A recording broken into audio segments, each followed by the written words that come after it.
Selamat malam Mbak Nin. Selamat malam Mas Tom. Iya, alhamdulillah. Sehat? Alhamdulillah. Sehat.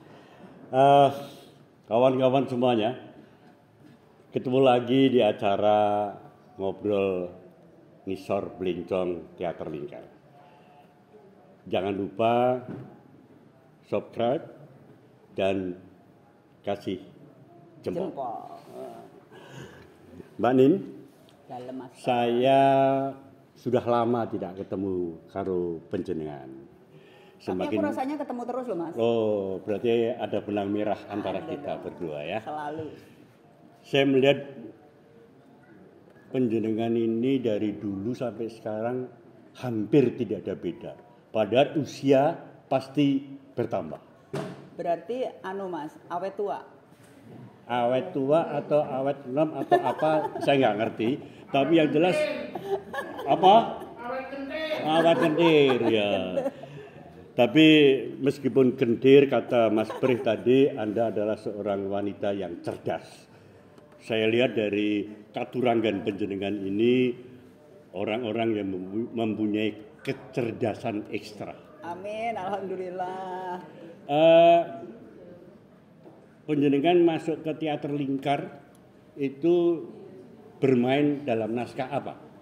Dulu Nyi Panggung, terus Bila Malam Bertambah Malam. Apalagi ya Mas? Ada beberapa lagi tapi saya lupa judul. Kalau mainnya Baju Kebesaran mungkin ya. Baju Kebesaran, ya, Baju Kebesaran sama Mas Wiwi waktu itu. Ya. Saya jadi dan nenek-nenek. itu kelihatannya peran yang betul-betul menantang bagi Anda ya. Ya, aku enjoy banget di peran itu karena aku jadi wanita yang sangat tua dan mulai sakit-sakitan. Padahal itu tidak ada pada dirimu. Nggak ada, nggak ada sama sekali. Itu benar-benar begitu on stage gitu, tiba-tiba tubuh saya, gestur saya membungkuk dengan refleks, suara saya serak dengan begitu saja jadi serak. Aku mengalir begitu ya, mengalir. Tanpa aku bikin-bikin tuh Mas nggak tahu. Jadi peran dalam naskah itu kakek-kakek tua ya? Nenek dong. Oh nenek tua itu langsung sukmanya masuk ke dalam tubuh Anda. Betul. Tanpa direkayasa, itu langsung otomatis tanpa begitu. Direkayasa. Jadi begitu naik ke panggung itu udah otomatis aja gesturku jadi berubah, suaraku jadi berubah tanpa aku bikin-bikin. Oke. Manfaat Anda ikut teater? Teater itu kan kerja kelompok ya Mas. Kerja kelompok di mana kita tidak bisa, menurut saya sebagus apapun seorang pemain, pada saat dia ingin tampil menonjol sendiri, maka tidak akan ada keselarasan dengan yang lainnya. Tidak ada harmoni gitu ya? Tidak ada harmoni sama sekali. Jadi berteater itu melatih kita untuk menurunkan ego kita, bahkan nol ego kita, karena kita harus menjaga keselarasan dengan satu sama lain. Itu yang pertama. Itu ego itu harus turun banget. Yang kedua harus ada kontemplasi. Itu melatih saya lebih kontemplatif.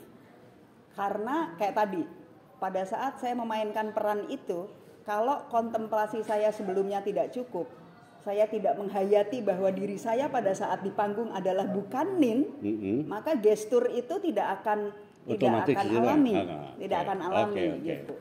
Terus ya tentu saja kalau kita menurunkan ego, kita kontemplatif dalam keseharian, itu jadi kebawa Mas. Jadi bukan sebaliknya. Orang bilang berteater itu berpura-pura.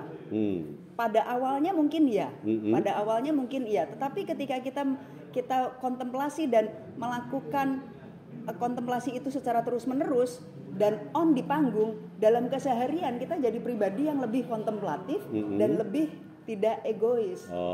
Mencoba memahami orang lain lebih banyak. Dan itu efeknya ternyata saya juga jadi lebih memahami dan menghargai diri saya sendiri. Banyak banget Mas, banyak banget. Kalau dirunut dari saya bermain teater sampai akhirnya ke pekerjaan saya selanjutnya, Apa pekerjaan selanjutnya apa itu? Guru yoga. Oh, guru yoga. Iya, saya- Oh, makanya ketok ayu terus we. Karena Anda beryoga ria ya. Yoga. Sampai sekarang saya masih yoga tapi udah nggak ngajar. Oh. Selanjutnya saya membangun bisnis di asuransi. Wah, itu bermanfaat banget. Itu bermanfaat banget. Dari bisnis asuransi itu modal teater Anda sangat bermanfaat. Sangat kepercayaan diri, tampil di depan umum, Mensugesti orang. mensugesti orang. Tapi yang lebih utama itu tadi, Mas, ego turun. Karena kalau asuransi kan sebetulnya juga berkolaborasi dengan banyak orang ya, Betul. baik itu nasabah maupun partner bisnis, juga dengan manajemen. Ketika ego kita di atas terus, ya saya juga nggak akan punya tim yang besar, nggak mungkin, dan nggak solid juga. Itu Mas Ton yang bisa membuktikan itu. Satu-satunya teater di Jawa Tengah yang paling tua umurnya yang masih eksis sampai sekarang. Teater kampung. Iya, jadi disadari atau nggak disadari, saya belajar dari Mas Ton tidak terutama dari yang Mas Ton katakan, tapi dari yang Mas Ton lakukan. Oke. Top Terima ya. kasih. Tepuk tangannya untuk Mas Ton. Mbak Nin, saya dengar juga bahwa Anda suka membaca puisi. Suka. Sampai sekarang suka. Masih sering membaca? Masih, sangat masih. Nulis puisi? Masih, tapi saya tidak terlalu tidak mempublikasikan itu karena saya nggak punya persistensi di situ. Oh. Mbak Nin ngomong kayak baca puisi kok, Mas. Oh, gitu.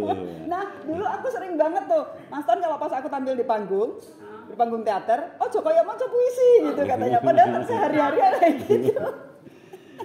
Ya. Ada kritikan buat komunitas teater ataupun teater lingkar sajalah, kalau orang lain nanti nggak pena, pada teater lingkar saja. Kalau teater lingkar nggak ada ya, karena regenerasi berjalan. Mungkin di tempat lain enggak. Dan menurut saya itu juga persoalan ego. Banyak pemain-pemain yang udah kawak gitu dan hebat, dia merasa dia harus tetap hebat. Oh, Padahal, merasa bisa gitu ya. Betul, dan dia pengen dia yang paling hebat.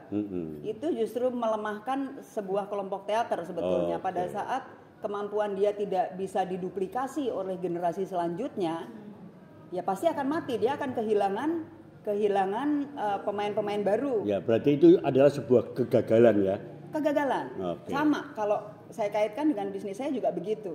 Kalau hanya saya yang jago jualan misalnya, hanya saya yang jago rekrutmen kalau di bisnisku ya kan. Tapi partner-partner saya tidak jago, ya percuma kalau yang jagoan cuma Nin. Gitu. Nah, kalau di teater lingkar kayaknya nggak ada problem itu, regenerasi terus berjalan. Setiap kali aku datang ke sini, selalu ada wajah-wajah yang aku belum kenal. Wajah baru gitu ya. Selalu ada wajah baru. Dan kabar baiknya, ya kan selalu ada yang pergi, ada yang datang ya Mas. Iya, betul. Nah, kalau di lingkar itu selalu orang baru ini ada yang tetap tinggal. Nanti hilang banyak gitu kan Mas. Nanti datang lagi banyak, hilang lagi, tapi ada yang tinggal. Itu aku belajar dari teater lingkar. Oke. Selain berteater, berpuisi gitu,